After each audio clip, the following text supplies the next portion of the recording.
Right, here we go again. I've just deleted the video I just put up. 15 minutes and it was too long, so I thought I'd sorted all that stuff out with YouTube. But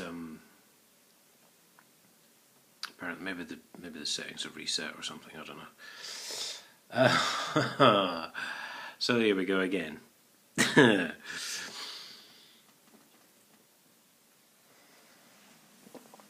Right, miraculously on my return, I've been out of the house probably for well over a week. I've actually come back to 2 letters from the IPCC. Clearing yet more coppers of misconduct charges, etc., etc. And from what I'm about to say, yeah, you'll find that they're basically, well, a bunch of liars. So, the FOI requests continue to come in, answers to which. Strangely, I've had no answer from the PCC, the Audit Commission, anyone, as to why they're breaking the law, threatening to arrest me when they can't arrest me, and failing to investigate the council's accounts when obviously everything's fraudulent, which you're about to find out. But first we have the summons, the court summons. God, so you can see here that I had a £240 costs, you know, apparently. So I'd asked them for a breakdown, which is why we have this lovely letter here from Mr. Ian Sims, who's made his complaint about me. Even though clearly you can see he just gives me a vague reference as to why it costs £240. No explanation, no justification. Just, you know, look this up if you can find it, sort of thing. And yet, true enough, they did write back in the FOI and say that the court summons was £70, which you can see there probably that it is. However, obviously, again, summons to council tax defaulter. Suddenly it's £240 again. So they're just making stuff up, really. What can you say? They're not going to provide any explanation for these costs. They're not going to detail them in any way. And yet in the FOI reply,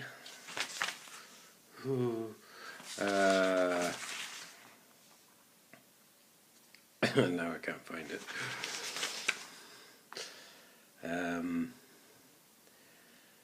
In the FOI reply, it basically says that they can charge 70 quid. It was here, definitely. Unless I've got a page mixed up somewhere.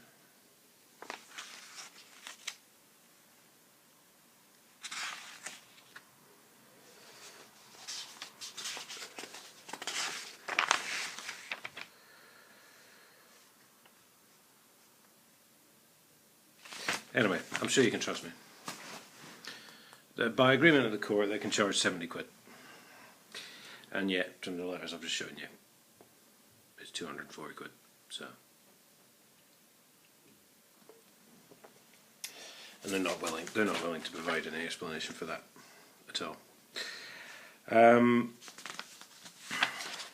What's a lot more interesting, I mean, the court summons is definitely worth mentioning because it's yet more inconsistencies in their story. What's a lot more interesting is the request to see the 2 letters that the council served on the Chief of Police at the time in 1984 and the Chief of County Highways at the time in 1984 served notice to apply to charge for a trading licence. which they have to do legally, and they obviously, as the law states, the Local Government Miscellaneous Provisions Act 1982, they have to have those letters in their permission. In their possession. And as my dear departed father used to say to me, he would say, "Son, if you're going to tell one lie, be prepared to tell 20 more to cover it up." Because, and this is straight from the FOI, who, by the way,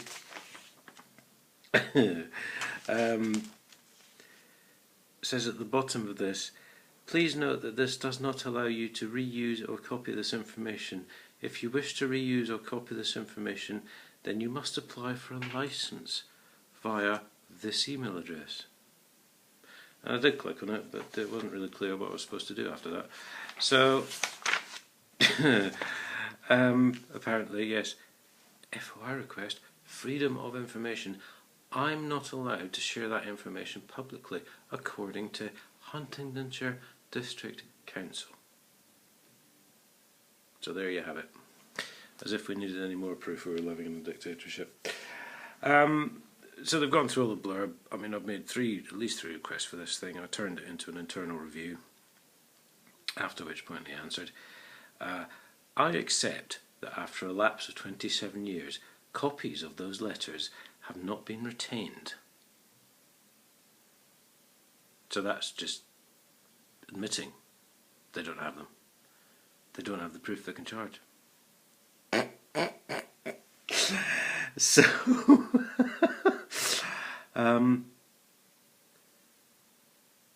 but there is evidence of the reply from the County Council, which is quoted in the committee report, and there was. The County Council gave positive indication, which sadly, for HDC, is not a yes. It's positive indication. It's like someone sticking their hand in the pocket in a pub and nodding at their mate, as if to say, "Do you want another pint?" And the mate nods back, but the question really hasn't been asked, has it? So, which is quoted in the committee report, and there is no reason to believe the council failed to carry out the correct procedure in designating this street.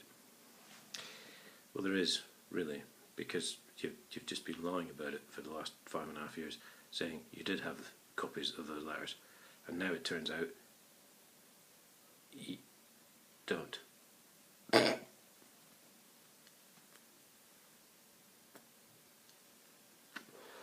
So quite why I should believe you now, I have no idea.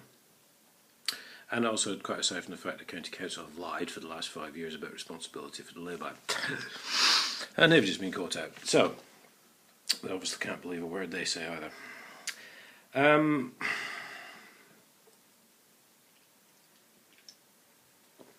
The other thing is, of course, in all this, there's absolutely no mention whatsoever in about the letter to the police.